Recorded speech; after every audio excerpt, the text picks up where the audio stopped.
El humo de las mechas de cáñamo encendidas bajo su sombrero envolvía su rostro, creando la imagen no de un hombre, sino de un demonio salido del infierno. Pero esta imagen de terror absoluto es una mentira. ¿Cómo podía este hombre, Barba Negra, rodeado por un centenar de asesinos despiadados, mantener el poder? Según la ley de ese barco, cualquier miembro de la tripulación podía exigir una votación y destituirlo de su cargo en cualquier momento. Esto no es una hipótesis, es un hecho documentado en los códigos piratas y los registros judiciales. En su barco, Barba Negra no era un monarca absoluto, sino un oficial electo que podía ser despedido por mayoría simple. Un barco pirata no era una dictadura, sino una de las democracias más radicales de su tiempo. Y esta es la gran paradoja. Cómo el entorno más anárquico del planeta dio origen a un sistema de gobierno más progresista que el de la mayoría de las naciones. Este sistema no fue una casualidad. Fue un calculado mecanismo psicológico. Y ahora vamos a desglosarlo pieza por pieza. Pero primero, 2 preguntas más. ¿Por qué en un barco lleno de criminales existía un sistema de seguros que garantizaba a un pirata 800 piezas de plata por la pérdida de una pierna? Era una fortuna, el equivalente al salario de 10 años de un marinero en la Marina Real, donde a un herido simplemente se le dejaba en la costa sin un céntimo. Y segundo, ¿cómo es que Barba Negra, cuyo nombre se convirtió en sinónimo de crueldad, capturó más de 40 barcos, pero casi nunca entró en combate? Más del 90% de sus victorias se lograron sin un solo disparo. ¿Cómo construyó su imperio evitando el riesgo? Las respuestas a estas preguntas son las claves para entender el sistema integral de control psicológico que vamos a descubrir. Al final de este video, no solo tendrás un conjunto de historias, sino un manual de estrategia pirata. 7 herramientas específicas que los capitanes usaban para prevenir motines. Veremos el barco pirata no como una banda de forajidos, sino como la startup de riesgo más eficiente y peligrosa del siglo XVIII. El capitán es el CEO, la tripulación, los accionistas con derecho a voto. Y la captura de un barco no es un robo, sino una adquisición hostil. Esta perspectiva te mostrará en las acciones de Barba Negra y Bartholomew Roberts, no una crueldad caótica, sino un frío cálculo psicológico, aplicable incluso hoy. Desvelaremos la psicología detrás de cada elemento de su sistema, desde la bandera hasta las elecciones. Empecemos por los cimientos. En 2 minutos conocerás el documento que transformó a una banda de asesinos en una sociedad con una constitución. ¿Cómo establecer la ley donde todos son criminales fugitivos y la única autoridad es la fuerza? ¿Qué impedía que el pirata más fuerte simplemente se quedara con todo el botín? La respuesta parece simple.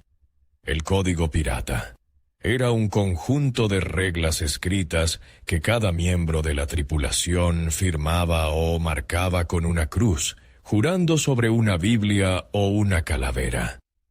Pero este documento no trataba sobre moral. Incluía un sistema de compensaciones. 800 piezas de plata por la pierna derecha, 600 por la izquierda. El código no intentaba detener la codicia. La canalizaba hacia un cauce predecible, eliminando de antemano cualquier conflicto por dinero. Era un contrato financiero que transformaba a la banda en una corporación, pero su eficacia dependía de quién lo redactaba. Fíjate en Bartholomew Roberts. Capturó más de 400 barcos, comandando una flota entera. Su arma secreta no era la crueldad, sino su obsesión por la organización. Su código prohibía los juegos de azar y ordenaba apagar todas las velas a las 8 en punto de la noche. Y esta disciplina draconiana no ahuyentaba, sino que atraía a los mejores piratas. ¿Por qué? Un orden estricto significaba ganancias estables y la seguridad de sus inversiones. Roberts demostró que la estructura es el arma más poderosa de un capitán. Su código era el sistema operativo de una máquina de guerra, donde incluso el músico solo tenía libre el domingo. Pero este sistema tenía castigos severos para las fallas, y el peor no era por asesinato. ¿Cuál era el crimen más grave? No la cobardía en batalla, ni el asesinato de un compañero. El código estipulaba las crueldades estándar: azotes o ser abandonado en una isla desierta con una pistola y una sola bala. Pero los registros judiciales revelan otra verdad. El castigo más terrible, la muerte inmediata sin juicio, estaba reservado para quien engañara a la tripulación en el reparto del botín. Ocultar incluso una sola moneda era una traición del más alto nivel. Un asesinato en una pelea de borrachos podía terminar con el abandono en una isla. Robar de la parte común se castigaba con la muerte. El código pirata no protegía la vida, sino la participación en el negocio. Eran los estatutos de una sociedad anónima. Pero, ¿quién se aseguraba de que el propio capitán los cumpliera? El código creó las reglas del juego. Transformó la anarquía en una empresa estructurada, resolviendo la principal causa de guerras internas: la distribución de recursos. Pero, ¿qué impedía que el capitán, el hombre más armado a bordo, rompiera estas reglas y se convirtiera en un tirano? La respuesta de los piratas fue aún más revolucionaria que su constitución. Implementaron un sistema que los monarcas ilustrados de Europa temían. Introdujeron elecciones directas y el derecho a despedir a su líder en cualquier momento, sometiéndolo a la misma ley que a todos los demás. Este documento se llamaba el Código Pirata, un conjunto de reglas que cada miembro de la tripulación firmaba o marcaba con una cruz, jurando sobre una Biblia o una calavera. Pero, ¿qué impedía que el más fuerte simplemente lo tomara todo por la fuerza? La respuesta está en los detalles. El código incluía un sistema completo de compensación laboral. 800 piezas de plata por la pierna derecha perdida, 600 por la izquierda. No era un manifiesto moral, sino un contrato financiero que eliminaba de antemano cualquier conflicto por dinero. No intentaba detener la codicia, sino que la canalizaba hacia un cauce predecible, previniendo guerras internas. Pero la eficacia de este documento dependía de quién lo redactaba. Nadie perfeccionó este sistema como Bartholomew Roberts. Capturó más de 400 barcos. Su arma secreta era una obsesión por la organización. Su código prohibía los juegos de azar y exigía apagar todas las velas a las 8 en punto de la noche. Incluso el músico del barco, según el 11º artículo, solo tenía derecho a descansar el domingo. Tal disciplina no ahuyentaba, sino que atraía a los mejores. Los piratas entendían que un orden estricto significaba un beneficio máximo y estable. Roberts demostró que la estructura es el arma más poderosa. Transformó el caos en un mecanismo económico. Pero este sistema tenía castigos severos para las fallas. ¿Cuál era el crimen más grave en su barco? No el asesinato de un compañero, no la cobardía en batalla. El código preveía los castigos estándar: azotes o ser abandonado en una isla desierta con una pistola y una sola bala. Pero el castigo más terrible e ineludible, la muerte inmediata, estaba reservado para el intento de engañar a la tripulación en el reparto del botín. Ocultar incluso una sola moneda se consideraba una traición del más alto nivel. El código pirata no protegía la vida del pirata, protegía su participación en el negocio. Eran los estatutos de una sociedad anónima. Pero si el código era la ley, ¿quién se aseguraba de que el propio capitán la cumpliera? El código pirata era un complejo contrato social que transformó la anarquía en una empresa estructurada. Resolvió la principal causa de guerras internas, las disputas por los recursos. Pero, ¿qué impedía que el capitán, el hombre más armado a bordo, rompiera estas reglas y se convirtiera en un tirano? La respuesta de los piratas a esta pregunta fue aún más revolucionaria que sus códigos. Crearon una ley para los que no tenían ley, y luego hicieron lo impensable. Sometieron a su líder a esa misma ley. ¿Cómo exactamente? Mediante elecciones. En un barco pirata, el capitán era elegido por votación popular. Cada miembro de la tripulación, desde el grumete hasta el contramaestre, tenía un voto. Esto hacía que el capitán fuera más responsable ante su tripulación que la mayoría de los monarcas de Europa, que obtenían el poder por derecho de nacimiento. Pero esto no lo debilitaba. Era un ingenioso truco psicológico. Cuando la tripulación elige a su propio líder, ya no obedece a un hombre, sino a su propia decisión. Esto convertía la coacción en consentimiento voluntario, y el poder basado en la fuerza en un poder legítimo basado en la confianza. Un capitán que se apoya en una sola pierna, la de la dictadura, es inestable. Al dar a la tripulación el derecho a voto, ponía la segunda pierna en el suelo, ganando una estabilidad inquebrantable. Pero este poder tenía límites claros. El capitán tenía sus propios indicadores clave de rendimiento. Debía mostrar valentía, saber navegar y, lo más importante, encontrar un botín abundante. Era un contrato basado en resultados. Sin embargo, los registros judiciales revelan un detalle que lo cambia todo. El capitán poseía un poder absoluto y dictatorial solo en dos situaciones: durante el combate y durante una persecución. El resto del tiempo era un miembro más de la tripulación, sujeto al código.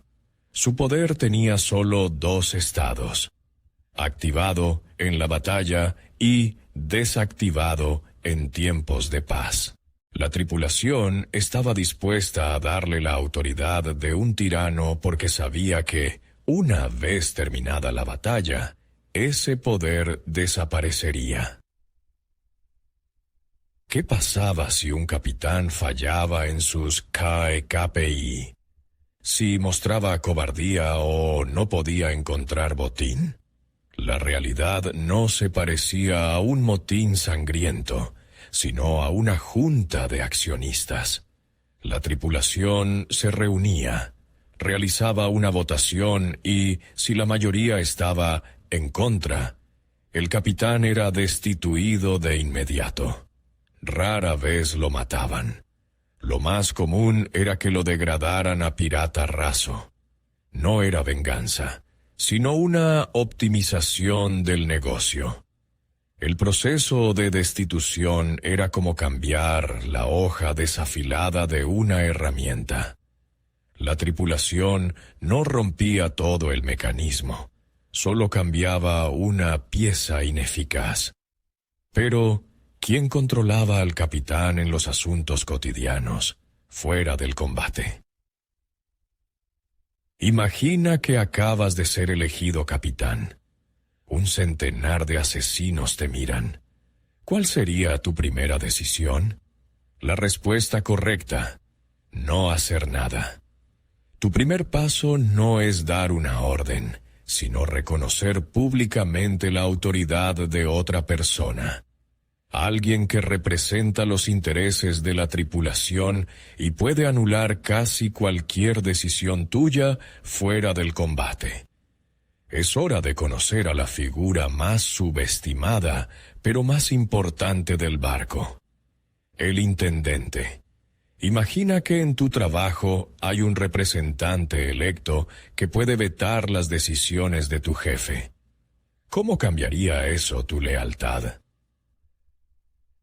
El intendente no era solo un representante, era la otra mitad del poder.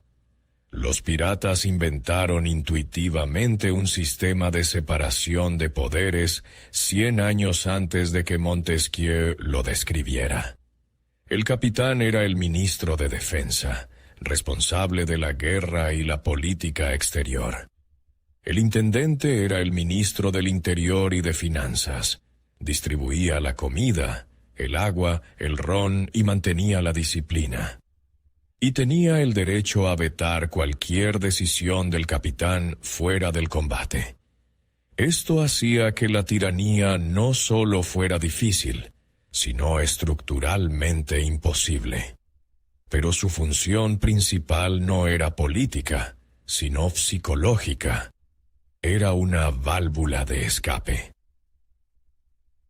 Cualquier descontento, desde la calidad de la comida hasta un castigo injusto, no se dirigía al capitán, sino al intendente. Él estaba obligado a escuchar a todos. Esto convertía lo que en cualquier otro barco sería y el germen de un motín en una queja oficial. En lugar de susurrar en los rincones tramando una conspiración, el pirata acudía a su sindicato. El sistema legalizaba el conflicto y canalizaba toda la agresión hacia un cauce seguro y procedimental. El intendente funcionaba como tierra blanda que absorbe un aguacero. Absorbía cada gota de descontento, disipando su energía. Esto permitía al capitán mantenerse por encima de las disputas menores, conservando su autoridad intacta. Pero la situación más explosiva requería su control personal. Imagina la escena. Cofres de oro se derraman sobre la cubierta. ¿Quién está sobre ellos con una balanza y una lista, gritando nombres y midiendo la parte de cada uno? No el capitán, sino el intendente. Era él, el representante de la tripulación, quien distribuía físicamente todo el botín. Este simple acto privaba al capitán de la herramienta de corrupción más poderosa: la capacidad de recompensar a los leales y castigar a los disidentes. No podía comprar lealtad ni vengarse recortando la parte de alguien. Cada pirata sabía que sus ganancias estaban protegidas no por la palabra del líder, sino por el poder del hombre que ellos mismos habían elegido para esa tarea. Esto creaba una confianza férrea en el sistema. Así, tenemos 3 pilares de orden interno. El código pirata les dio la ley. Las elecciones le dieron legitimidad al capitán, y la figura del intendente garantizaba la justicia. Esta estructura creaba previsibilidad y confianza en el entorno más anárquico del planeta. Pero esto era solo la mitad de la ecuación. Todo este complejo sistema carecía de sentido sin un único y omnipresente motivador que hiciera que todos remaran en la misma dirección. Construyeron un sistema de protección casi socialista dentro del barco para dedicarse con la máxima eficacia al capitalismo puro en el exterior. Y la siguiente herramienta se llamaba simplemente: sin botín no hay paga. ¿Cómo hacer que una tripulación de los egoístas más redomados trabaje como un mecanismo unificado? Los piratas no apelaban a la moral. Usaban la economía. En sus barcos no había salarios. Si la tripulación no capturaba nada, no recibía nada. Esto convertía a cada pirata en accionista de una startup de riesgo, donde su inversión era su propia vida. El fracaso del capitán se convertía en la ruina financiera personal de cada uno. El éxito enriquecía a todos. En un sistema así, el conflicto interno era un golpe directo al propio bolsillo. En comparación, un marinero de un barco mercante ganaba 2 libras al mes, independientemente de las ganancias del viaje. Un pirata lo obtenía todo o nada. ¿Cuán grande era la diferencia en los dividendos entre el CEO y un empleado raso? La respuesta destruye el mito del capitán codicioso.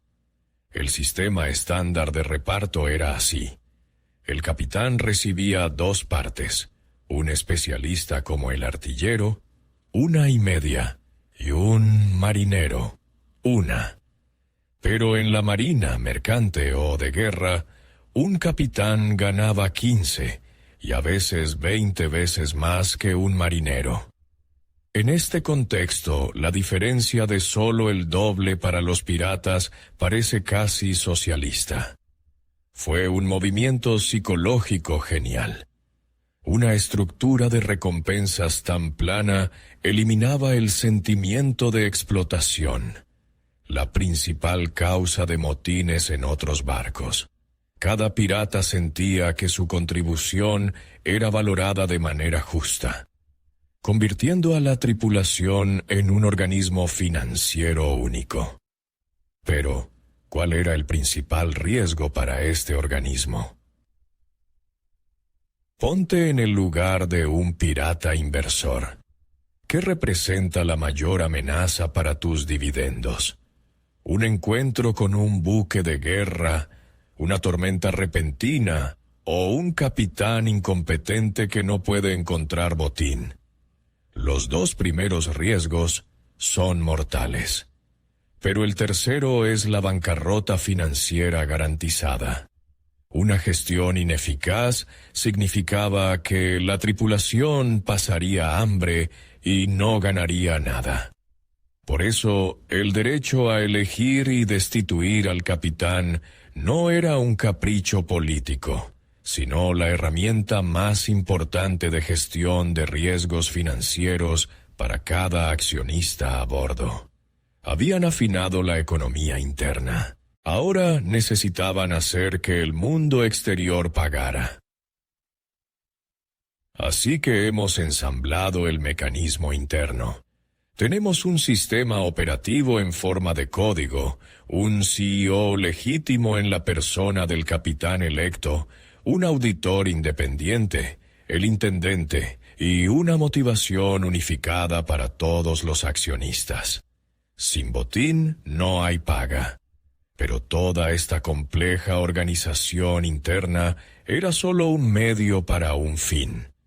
Para que sus adquisiciones hostiles se realizaran con costos mínimos, necesitaban el activo intangible más poderoso. Una marca aterradora que trabajara por ellos. y nadie en la historia entendió el poder de la marca mejor que el hombre que convirtió su nombre en un arma. Un hombre llamado Edward Teach, más conocido como Barbanegra. ¿Cómo es que el pirata más temible de la historia casi nunca entró en combate? Barbanegra capturó más de 40 barcos, pero el 90% de sus víctimas se rindieron sin un solo disparo. No es una coincidencia, sino el resultado de una brillante estrategia de marketing. Su imagen demoníaca, con mechas encendidas entretejidas en su barba, no era un signo de locura, sino una actuación calculada. El humo y el fuego alrededor de su rostro creaban la imagen no de un hombre, sino de una criatura del infierno. El objetivo de este teatro no era matar, sino evitar la lucha. Porque cada batalla implicaba enormes costos, miembros de la tripulación heridos, daños al activo capturado y munición gastada. Una victoria sin sangre era la máxima expresión del profesionalismo pirata. Barbanegra no era un guerrero, sino un empresario. Su producto era el miedo. Su modelo de negocio era vender la idea de una derrota inevitable y terrible. Esta marca de terror funcionaba como un mecanismo autorreplicante. Un solo acto de crueldad ejemplar generaba docenas de rumores. Los rumores se extendían por todos los puertos como un incendio forestal. Y el siguiente barco mercante, al ver la bandera pirata, se rendía, recordando no los hechos, sino la reputación. Esta victoria fácil, a su vez, fortalecía aún más la marca, haciendo los rumores aún más convincentes. El miedo era su principal inversión. Cada relato de crueldad reducía los costos operativos futuros. La eficiencia de la empresa pirata no se medía por la cantidad de batallas ganadas, sino por la cantidad de batallas que lograban evitar. Pero, ¿cómo se creaba exactamente el contenido para esta marca? Los archivos dibujan una imagen contradictoria. Algunos supervivientes hablan de misericordia, otros de masacres monstruosas. Esta dualidad no es casualidad, es una estrategia. Si la tripulación de un barco mercante no se resistía, se les perdonaba la vida. Era una oferta comercial pragmática. Pero si la tripulación decidía luchar, los piratas organizaban una masacre teatral y ejemplar. No era por ira, era la creación de contenido para su marca. Cada superviviente que pudiera contar lo sucedido se convertía en un promotor involuntario de la reputación pirata. Cada historia de una masacre era una campaña de publicidad viral, dirigida al capitán del siguiente barco. De este modo, la marca construida sobre el miedo era el motor económico de la piratería. Reducía los riesgos, aumentaba la eficiencia y convertía los rumores en activos reales. Pero, ¿cómo comunicar este complejo concepto? Somos peligrosos, pero seremos misericordiosos si te rindes.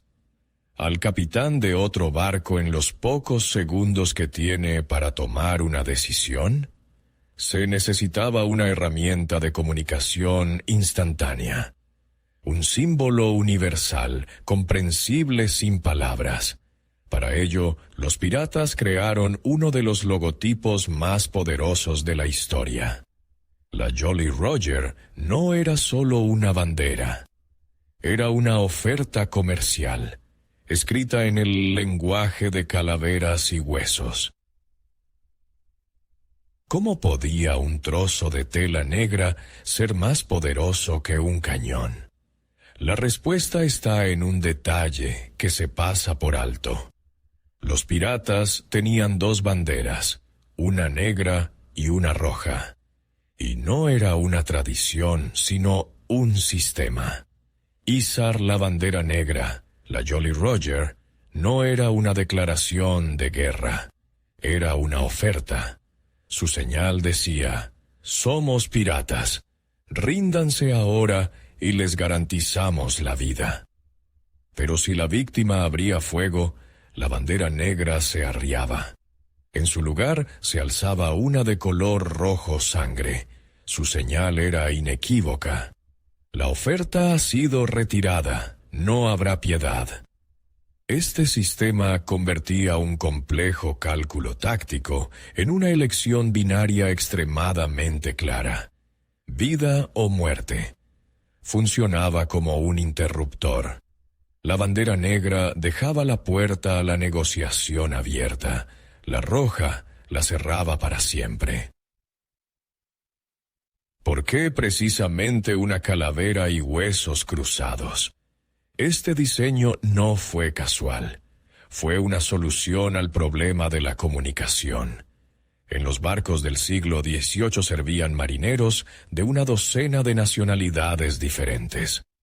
La bandera debía transmitir un mensaje comprensible sin palabras para un inglés, un francés o un portugués. La calavera significaba muerte. Las espadas cruzadas, violencia. Un reloj de arena, tu tiempo se agota. No era solo un logotipo, sino la primera interfaz de usuario universal de amenaza del mundo. Su tarea era hacer el proceso de rendición lo más claro posible para aumentar la conversión, es decir, el porcentaje de los que se rendían sin luchar. La bandera de Bartholomew Roberts, por ejemplo, lo representaba a él de pie sobre dos calaveras con las inscripciones «Cabeza del gobernador de Barbados» y «Cabeza del gobernador de Martinica». Era un mensaje muy específico. Pero el efecto más potente de la bandera se lograba en el momento de su aparición repentina. Imagina la escena. Un barco mercante ve en el horizonte una nave con la familiar bandera británica. No hay alarma. El barco pirata, disfrazado de mercante, se acerca tranquilamente a su víctima, adormeciendo su vigilancia. Y entonces, cuando la distancia se reduce al punto de no retorno, la bandera amiga cae. En su lugar se iza bruscamente la Jolly Roger negra. Esta transición abrupta de la seguridad total a la amenaza mortal en pocos segundos provocaba un shock y paralizaba la voluntad de resistir. Todo el engaño podía durar horas, pero el ataque en sí no tomaba más de 30 segundos. Era pura guerra psicológica. De este modo, la Jolly Roger no era solo un símbolo, sino un complejo sistema de comunicación. Ofrecía una elección binaria, hablaba un lenguaje universal y se utilizaba en el marco de un ataque teatralizado para lograr el máximo efecto psicológico. Pero todo este sistema, desde la marca hasta la bandera, solo funcionaba porque detrás había una amenaza real. Sin la disposición a cumplir esa amenaza, todo se habría convertido en un farol vacío. Por eso los piratas tenían que usar la violencia. Sin embargo, no era un acto de furia ciega, sino el instrumento más complejo de su arsenal. Un frío cálculo de crueldad y misericordia. ¿En qué momento le convenía a un capitán, cuya marca se basaba en el terror, mostrar misericordia?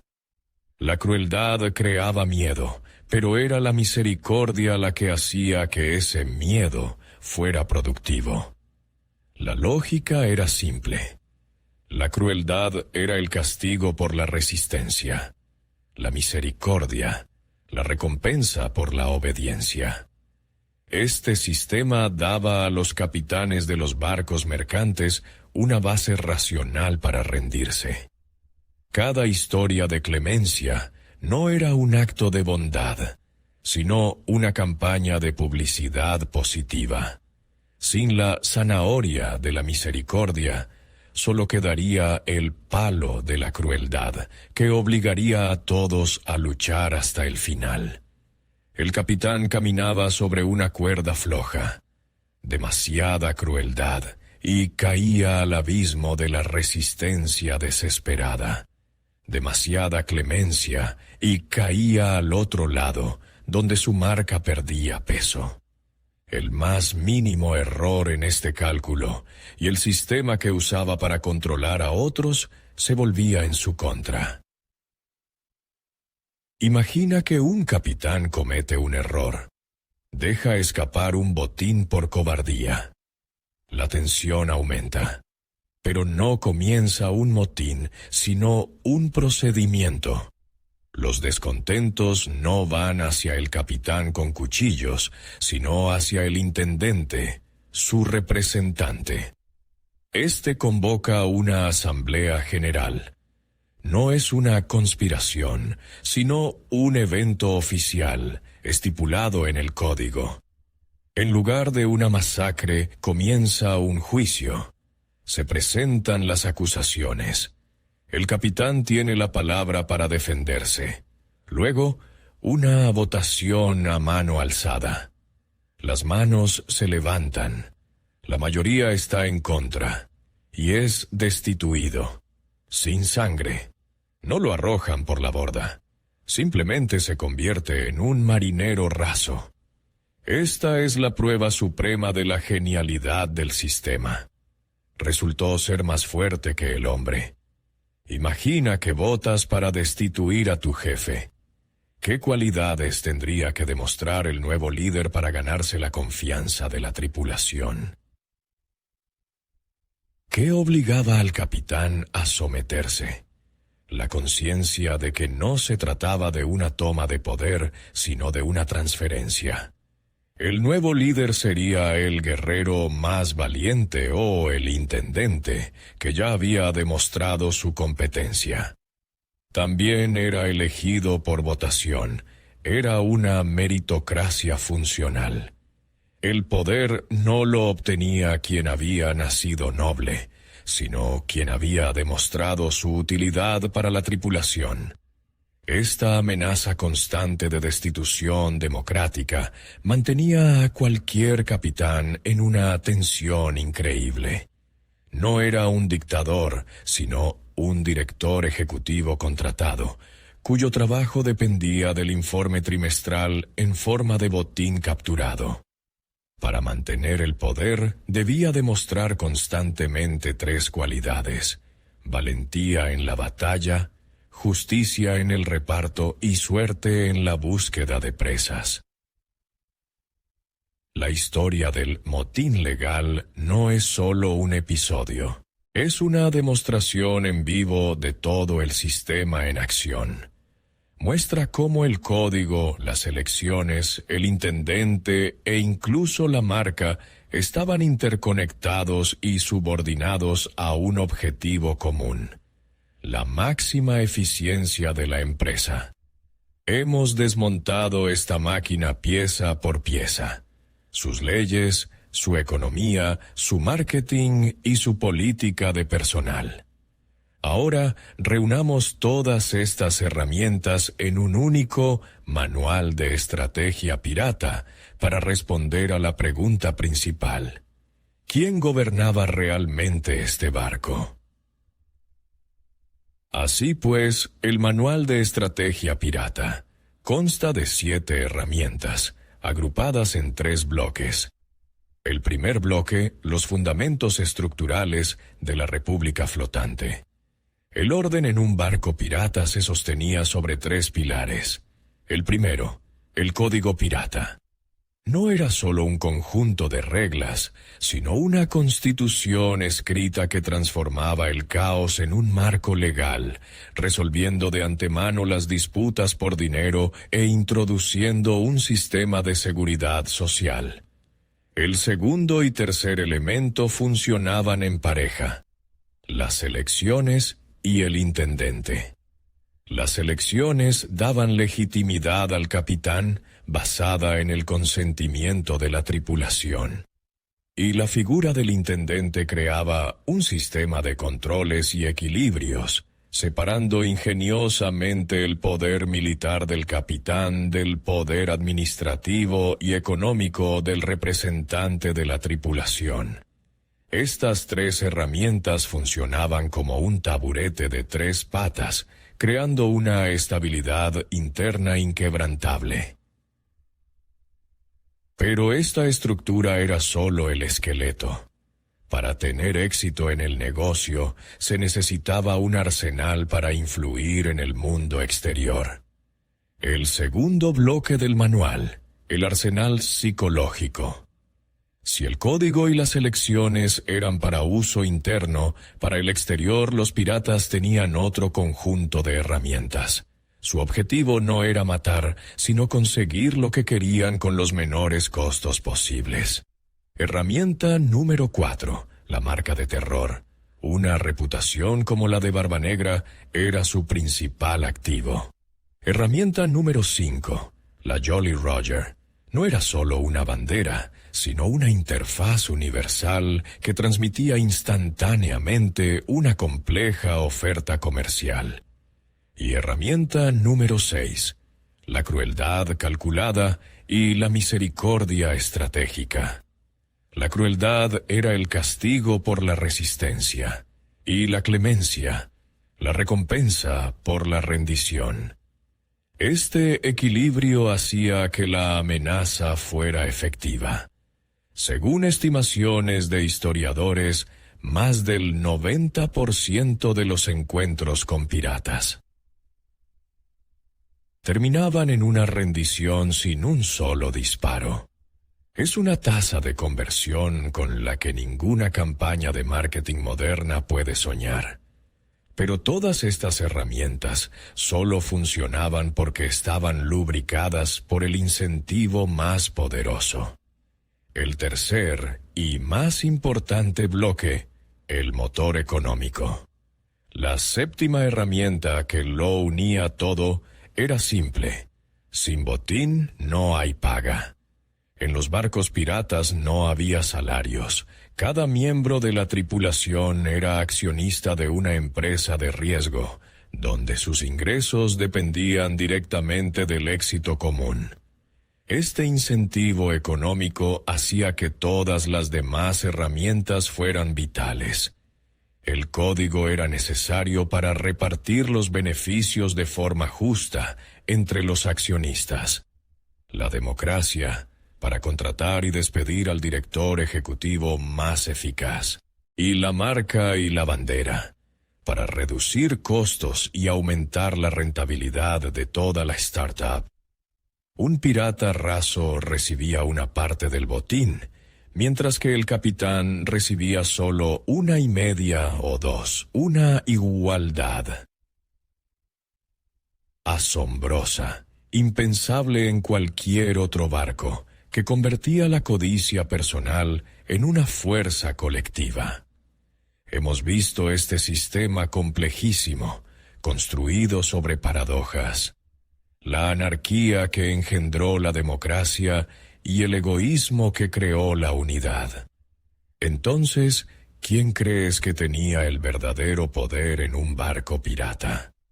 Por un lado, el genio manipulador y líder que utilizaba todas estas herramientas para lograr sus objetivos, el capitán. Por otro lado, la mayoría democrática que creó estas leyes y podía destituir a cualquier líder en cualquier momento. La tripulación. Escribe una sola palabra en los comentarios: capitán o tripulación. Y veamos ¿quiénes somos más? Tienes exactamente 2 segundos para tomar una decisión, como el capitán de un barco mercante al ver la bandera negra.